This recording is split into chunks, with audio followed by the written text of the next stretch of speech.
Ассалаумағалейкум достар, қалайсыздар? Менің каналыма қош келдіңіздер. Бұл каналда барлығы маркетплейс туралы сөйлесеміз, жалпы бизнес туралы айтамыз. Бүгін біз енді өзінің студентімен Азамат ағамен былайша айтқанда қалай Wildberries'та 10 күннің ішінде уже 149 заказ орындады. Бүгін өте ашық выпуск болады. Ол кісіден как она есть, қалай жұмыс істеп жатқанын, қазір қандай жұмыс істеп жатқанын, кіммен жұмыс істеп жатқанын көретін боламыз. И қалай сондай дәрежеге, сондай результатқа жетуді сұрап аламыз өзіміз. Кеттік.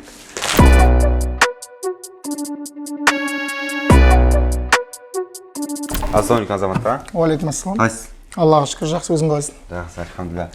Бұл Азамат аға, сіз нешінші жылғыз? 92. 92 жасыңыз сонда 30-да ма? 29-дың. 30-ға биыл толамын. Почти угадал. Азамат аға 29-да, қазір өзіңіздің семьяңыз бар, Иә. Бала шағаңыз бар. Мысалы енді бұл кісінің оқып бітіргеніңізге қанша уақыт болды? 14 күн болды. 14 күн болды. Бастағаныңызға қанша болды? 12 күн бүгін. 12 күн болды бүгін, 12 күннің ішінде сіз қанша заказ орындадыңыз? 149 заказ орындадым. 149 заказ орындаған. Значит, если в среднем 12 күнде 149-ға бөлетін болса, күнделікті примерно 13-14 заказ тұрген. Средний алған кезде, әр кезде әрқалай деп айтып отыр енді. Примерно 12-13 заказ деген ол уже примерно айына уже 200-300 мың теңгеге шығалатын айтқанда көрсеткіш қой аға. Таза пайда 200. Таза пайдасы сондай болады. Минимум есептегенде. Енді сіз енді бастадыңыз, өзіңіз сабақты оқып, сразу бастап кету. Вообще негізі қазір мысалы көбісіне заказ жоқ. Сіз қалай 13-14 заказ оқып кетті? Не советовать етесіз? Мысалы оқырмандарға, ютубтағы оқырмандарға. Советовать еткенде в основном ниша ғой, товар. Ниша товар. Бір товардан қорқады. Қорқады, қайсысын салу керек, өте ма, өтпей ма. Аха. Если поставщик көбісі салады, поставщик жоқ, бізде қазіргі фулфилмент істеп жатырмыз. Қазіргі данный моментте көп клиенттер товар салады, бірақ наличие товар жоқ. Интернет-магазинде заказ береді, оларда всегда наличие бітіп қалады. Наличие бітіп қалады. Содан кейін заказдар жөнді жүрмейді, в основном отказға кетті, возвратқа кетіп қалып отыр, өздері отказ береді. Азамат аға бізде қазір өзіміздің Full деген фулфилментте жұмыс жасап жатыр. Бұл жердің айтқанда управляющий. Бұл кісіні мен өзіме қалай тартып алдым. Сразу фулфилмент ашылған кезде бізде командадан 1-2 адам шыққан болатын. Сол кезде Азамат аға жазып, мен кірейін командаларыңа деген сол кезде сөйлесіп, собеседование жасап, бұл кісіні осылай жұмысқа алған болатынбыз. Қазір Аллаға шүкір бүкіл мүмкін танитын адамдар да бар шығар, ол жерде Азамат ағаның, Ерасыл адамның қалай жұмыс істеп жатқанын барлығы біледі. Күнделікті қанша заказ фулфилментте айналады? Күнделікті минимум 70-80 заказ айналады. 70-80 заказ күнделікті? Күнделікті минимум без остановки. Без остановки жүреді. Если бір күн сіздер демаласыздар ғой, понедельник? Иә. Понедельник тоқтап болған күні? 100-ден асады. 100-ден асып кетеді, бір күнде 100-ден асып кетеді заказ.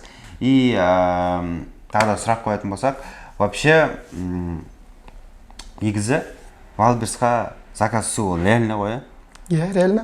Менікі бірінші күн товар заявка тастап товар қойғаннан екінші күннен бастап түсті. Екінші күні 5 заказ түсті. Үшінші күні 2-3 заказ түсті, потом 20 заказ. Қазір в среднем 10-15 заказ түсіп тұр қазір. 10-15 заказ. Как мы рассчитывали, біз қалай сабақты санадық, дәл солай түседі ғой, получается, иә? Енді бастағанда біз, например, қазір уақытта менде 24 карточка ғана создавать етілген. Товар бар, ниша жетеді, уақыт жоқ.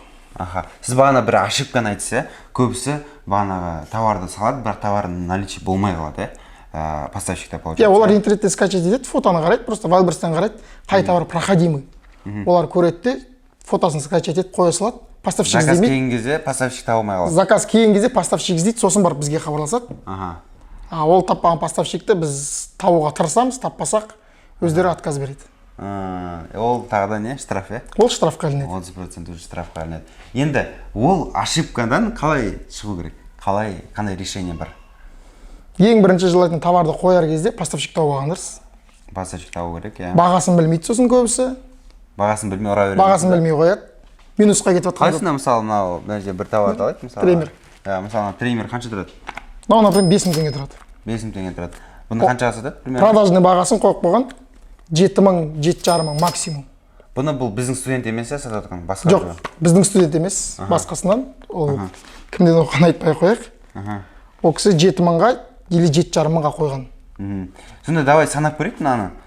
Бізде не санағанда не қосады? мынаған услуга қосылады. бірінші Товардың бағасы 5000 қосылады. теңге. 5000 теңге қосылады. Фулфилменттің услугасы қосылады. қанша 150 теңге. 150 теңге упаковка түтін қосылды. Упаковка қосылады. 5350 болды. Логистика қосылады. Логистика қосылады. Мынаның логистикасына қанша кетеді примерно? В среднем қалай ойлайсыз примерно? 350 теңге, 400 теңге кетеді. 350-400 теңге. 400 теңге деп есептейік. Негізі бұған даже қымбат болуы мүмкін. Өйткені бұл уже кухонный товар емес қой, мелочь емес та. 400 теңге бізде кетті дейік. Неге? Логистика. Вообще бізде примерно 5750 теңге. Комиссия Валберс. Сосын комиссия Валберс бар, иә? Иә. Комиссия Валберс бізде қанша ЕБС бойынша? 5-10%. 5-10%. А 5% ол бізде логистиканың комиссиясы, 10% бізде ол маркетплейстің комиссиясы, то есть ЕБС бойынша 10% біз оны маржинальность қойып, бірақ есептейміз ғой процентін, дұрыс па? Негізі иә, маржинальность қойып, бірақ есептейсіз. Енді мына маржинальность қанша болып тұрсын да? Алда өз бағасы шығып тұр ғой негізі. По идее, өз бағасын 7500 теңге бұның өзінің бағасы шығып тұр ғой. Если грубо санайтын болсақ, бізде еще 10% комиссия логистики, комиссия маркетплейс, 5% комиссия логистики и еще возврат товардың біз қосатын болсақ 30 рубль каждый товарға, сонда общий қосқанда примерно 7,5 теңге шығады. Себестоимость. Сонда бұл кісі өзі минусқа кетіп тұр ғой, барып базардан алғаны бар, упаковка жасағаны бар, апарып Вайлберстің складына тапсырғаны бар. Ой, ё-май, онда оның бәрін есептейтін болсақ, бізде просто минусқа кетіп отыр. Бұл кісіге айту керек, обязательно. Біз просто бұны ойластырмадық, мынаны қазір біз айтамыз деп ше. Просто бүйтіп алдық та, бүйтіп есептей салдық мысалы. Мына жерде бұл фулфилмент қызметінде көріп отқандарыңыздай көп товарлар бар, көп адамдар жұмыс істейді. Бұның бәрі біздің студенттер емес. И оларға біз білмейміз кім үйреткенін, қазір енді көп қой андай не дешеді атында. Инфо-цыгандар ше. Сразу на практике үйренбей, бағаны даже қалай дұрыс қою керек екенін ешқандай. Я бағаны қою білмейді көбісі. Дұрыс қою білмейді. Олар қойған кезде тупо 300% үшке көбейте салу сондай. Үшке көбейту де мүмкін, болмаса олар, например, 5 мың қалса, үстіне 1000 теңге көрсем жетеді деп ойлайды. Тупо. Үстіне 1000 теңге қосады, 6000. Комиссия логистика ойламайды оны, есептемейді. Сосын ана бізде штраф келіп тұрады ғой, үстінен содан, штраф емес, минус деп тұрады ғой. Минус болып тұрады ғой. Соның кесінен бізде минус болып тұрады, потом адамдар айтқанда жауып істейді соған. Ол қате. Азамат аға, сізге иншалла болашақта ойлаймын. Сіз еще мына жерде фулфилментте жұмыс жасап жүріп, максимально үлгеріп жұмыс істеп жатқан түріңіз ғой мынау. Если фулфилментте максимально үлгермей істеп жатқанымыз ғой бұл біздің. Максимально үлгермей істеп жатқанда, если сіз фулфилментте істемей, өзіңіз чисто аздан кешкенше Вайлберспен айналысатын болса, қанша заказ істеймін деп ойлайтын едіңіз? Минимум 70-80 істейсің ғой. Бір күнде. Өйткені мен басында оқығаннан кейін 1-2 күннен кейін салдым, 1-2 күн салдым. Содан кейін осы жаққа жұмысқа кірдім ғой. Содан бері салған жоқпын. Ол өзімен өзі жүріп жатқан заказ данный момент. Одан бері карточка толтырылған жоқ вообще. Нища тұр, товар тұр, данный момент товар наличие бар. Сіздер фулфилментте істейсіздер, бүкіл қандай товар өтіп жатқанын білесіздер еще, иә? Жоқ, бірақ сіздер бұл жақта жоқ товар, бірақ бұдан біз ақпарат бермейміз, негізі келген клиенттер көрсетпейміз. Әркімнің товарын біреудің тауып отқанын анық ол. Конечно, иә, болмайды. Біреудің ризығын жемеу керек деп жүрмін. Ладно, вот солай. Так что, былай айтқанда біз кішігірім ошибкалардың өзін айтып өттік мына жерде. Адамдарға сабақ болсын, соны білсін деген ниетпен айттық. Бұл енді бізде бірінші студент емес, уже істеп жатқан, қазір результат көрсетіп жатқан. Өзім командамда кісі болғаннан кейін бүгін осы кісіні түсіріп көрсетейін деп. Бұл кісіні уже біраз адам таниды, вебинарға да қатысқан болатын. Рахмет Азамат аға. 5 қойдым сізге. Мынау менің Ерасыл бауырым, осы фулфилментта екінші управляющий. Бұл кісі, сіз вообще істейсіз ба өзіңіз? Мен өзім де істеймін. Қандай заказ болды сізде? Мен енді саламын. Просто осы жақта бірінші не істеу керек болды да. Сіз как управляющий ретінде қатты расфокус болмау үшін ол қазір осы жерде жұмыс істеп жатыр. Вообще, бұл бауырымды скоро тоже түсіреміз, иншалла. Қазір түсірмей жүрген себебім бұл выпуск бізде как отзыв ретінде болды менің студенттерімнің. Бұл кісі де менен оқымаған. Сіз кімнен оқыдыңыз? Айта алмайсыз ба оны? Айтпай ақ қой ол. Айтпай ақ қойсыз ба? Ят болады ғой. Ят бола ма не? Ладно. Қалай вообще? Жұмыс қалай жүріп жатыр? Шүкір, Аллаға шүкір. Фулфилментпен жұмыс істеу ұстайды ба? Ұстайды, ол қандай адамдарға ұстайды? Уақыты жоқ. Отбасына көңіл бөлгісі келетін адамдарға, басқа қаладан келген адамдарға, типа уақытын тек онлайн жұмыс болу керек та, оған ше. Ол просто добыча болып келіп тұру керек та, типа. Вайлберстен басқа жұмыстар бар. Басқа жұмыс, мынау как екінші жұмыс ретінде да, типа ше. Қосымша табыс ретінде, иә. Fulfillment'тің вообще преимуществоларын айтшы. Осы қазір мен ақыры fulfillment'қа келдік қой. Осы fulfillment'тардың вообще преимуществосы. Не үшін адам fulfillment'пен жұмыс жасау керек? Так, біздің fulfillment'тің артықшылығы неде? Бізде группа бар да, общий чат бар да. Бізде сол жерде өзінің поставщиктермен де алмасып жатыр да. И бір-біріне кеңестерін беріп жатыр. Білмеген сұрақтарын өзін беріп жатыр. Кішігірім курс да. Біз андай болады да, білгендерін айтып алады да, ал білмеген кезде біз тез осындай жауап бере саламыз да. Ол бір плюс да, ол даже өздері құрастырып алған плюс деп айтсақ болады. Иә, өздері құрастырып алған деп айтсақ та болады да, өзі. И олар солай бір-бірімен дамып жатыр да. И бір-бірлеріне көмектесіп, мотивация беріп жатыр да. То есть сіздің группаңызға кірген адамдар, олар өздерімен өздері дамиды. Иә, өздерімен бір кішігірім даму ортасы болады да. Осындай болады.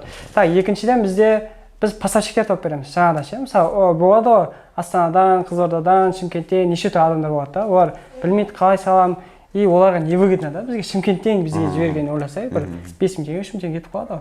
Біз оларға өзіміз бір товардың өзін оптом бағадан алып беретін поставщиктер береміз. И солармен жұмыс жасайтын болады. Олар оптом барып 10-20 товар алмайды. 10-20 алмаса да біреуін өзін оптом алып береміз. Оптом бағамен алып бересіздер. Оптом бағамен алып береміз. Бізге склад охранения бар. Мысалы, сода охранения сақтаған адамдарға біз доступ ашамыз. Доступ кез келген адам ашамыз да. Любой клиент бізге ашып береміз. Оның плюсы неде? Біз ол кісінің заказын қарап отырамыз да. И ол кісіге ескертеміз, сізде осындай заказ дейміз да, мысалы қай жерден алу керек, қай жерге бару керек, складта болса складтан алып қойып жасап бере саламыз. Сонда ол кісі не істейді сонда? Тупо карточка салады. Ол кісі жақсы дәрежеде карточка салады, көп карточкасын салады, и болды да. И заказ түскен сайын біз оған ескертіп отырамыз. И товар заказ түскен кезде товардың сатып алатын ақшасын жіберіп отырса болды. Иә, кешкі таңғы өзі отчет болады бізде. Сол кезде отчетін жіберіп, неше теңге, қанша теңге шықты бәрін айтып отыратын боламыз ғой. Рахмет саған, Ерасыл, бро.